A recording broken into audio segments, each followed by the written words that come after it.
ఇప్పుడు ఒకవేళ మీరు బిగ్ బాస్కి వెళ్తే రీతు వస్తే ఏం చేస్తారు?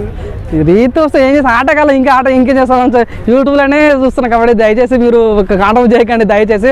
సో మేము ఈ బిగ్ బాస్ కాకుండా నిజంగా బిగ్ బాస్ 9, బిగ్ బాస్ 10 కన్నా మమ్మల్ని నిజంగా రివ్యూ వరకు స్వాగతించాలని మనస్ఫూర్తి కోరుకుంటున్నాం. బిగ్ బాస్ హౌస్లో 2 ఉండబోతున్నాయని చెప్పేసి అంటున్నారు. ఒక రూమ్ లో కొంతమంది పెట్టి ఇంకో రూమ్ లో కొంతమంది ఆడించేసి అందులోంచి ఇందులోకి లోగో కూడా ఏ టైపు ఉంది అట్లా అని చెప్పేసి అవును. నిజంగా మీరు చూడండి ఇట్లా క్రేజీ అంటే కొత్త నార్మల్ ఏముంటుంది బిగ్ బాస్ అంటే కొట్లాడటాలు టమాటా కోసం కొట్టటాలు, ఉల్లిపాయ కోసం కొట్టటాలు బిగ్ బాస్ ఉంటుంది, కొట్లాటనే ఉంటుంది బిగ్ బాస్ అంటే. సో నిజంగా ఈసారి తమిళ మన వేరే జనాల్లో బిగ్ బాస్ నడుస్తుంది. నిజంగా అక్కడ కూడా 2 బిగ్ బాస్లు పెట్టారు. అలా అంటే ఇక్కడ ఒక హౌస్ పెట్టి చేశారు. నిజంగా క్రియేటివ్ ఇన్నోవేటివ్ ఐడియా అని చెప్పుకోవచ్చు. నిజంగా అట్లాంటి ఎక్స్పెరిమెంట్ నిజంగా తెలుగు బిగ్ బాస్లో రావాలి. నిజంగా అంటే మాకు బోర్ కొట్టేసింది అంటే ఫ్రాంక్ చెప్పాలంటే ప్రతిసారి ఒక అమ్మాయి వస్తుంది, కటింగ్ చేసుకుంటుంది, ప్రతిసారి ఒకళ్ళు టమాటా చదువుతారు, ఏడోటాలు ఇవే ఉన్నాయి. సో కొద్దిగా క్రేజీగా గేమ్ చేంజ్ చేయాలని మనస్ఫూర్తి కోరుకుంటున్నాను. నేను కూడా రాజ్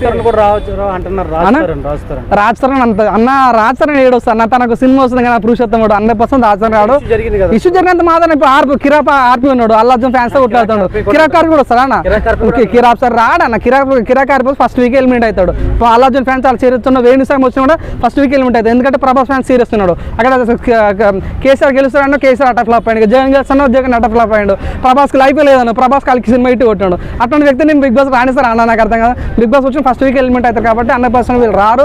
100% నేను చెప్తున్నా వీళ్ళు మీరు రాసిపోతున్నా. సో మీరు చెప్తున్నా ఏంది, అమృత ప్రణయ్ రాబోతుంది, కుమార్ అంటే రాబోతుంది, బర్లేక రాబోతుంది, వర్ష రాబోతుంది, విష్ణుప్రియ రాబోతుంది, దాని పేరు బుల్లెట్ భాస్కర్ రాబోతుంది, యాదమ్మ రాజు రాబోతుంది, ఇంకా ఆయుష్ ఖాన్ ఒక అమ్మాయి రాబోతుంది. సో నా రిక్వెస్ట్ ఏంటంటే నేను ఓపెన్ చెప్తున్నా, బిగ్ బాస్కు పెద్ద టాలెంట్.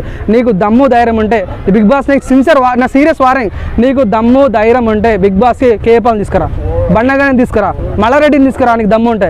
నిజంగా ఈ బిగ్ బాస్ మాత్రం ఒక చరిత్ర ఉండిపోతాను నిజంగా. ఇదే నా రిక్వెస్ట్ అనుకుంటున్నా. నీకు దమ్ము ధైర్యం ఉంటే ఒక్క ఛాలెంజ్ యాక్సెప్ట్ చేయాలని మనస్ఫూర్తి కోరుకుంటున్నాను.